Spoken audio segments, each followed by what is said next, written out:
Good afternoon. Good afternoon, Miss Duffy. And where are we today? We're learning about Barnardos.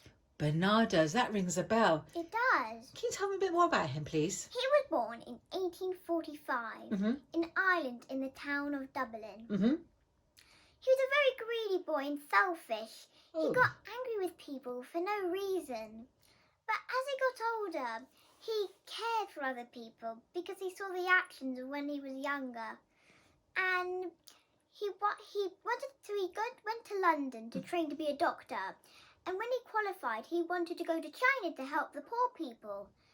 But he realised there was lots of poor people in front of his nose in London. I see. So there was no need to go there. Yes, so the poorest part of London was the east end of London. He went there and he didn't know what to do to help. He read the Bible, but to bring hope, but it wasn't enough. So did he start a little school?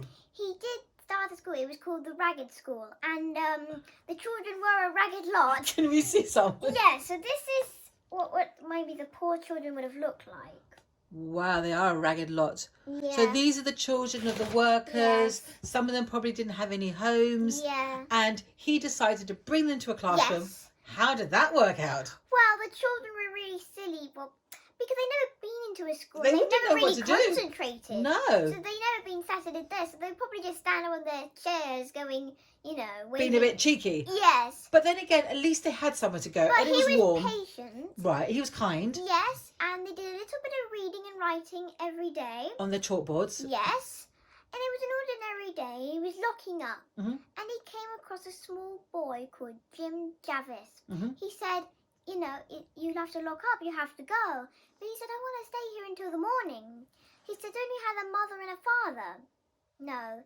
So he said, are there other boys like you? And he said, yes. So they went up these stairs to the rooftops of London. And then these little boys huddled up like mice on the rooftops. All together in the cold. Yes. And that must have made him feel very sad because he realised that they were coming to school. And he realised what small amount that he did. Yes, he wasn't doing enough because they were sleeping in an attic, basically, getting very cold. I don't think even in the attic, I think on just the rooftop. On the rooftop. Yes. Arabella, this is terrible. So what did he do next? He set up like a special place for boys where they could go. Oh, so like a home for abandoned boys. Yes, so they would have a hearty breakfast and there was a nice warm bed for them. Oh, lovely. But he had room for how many?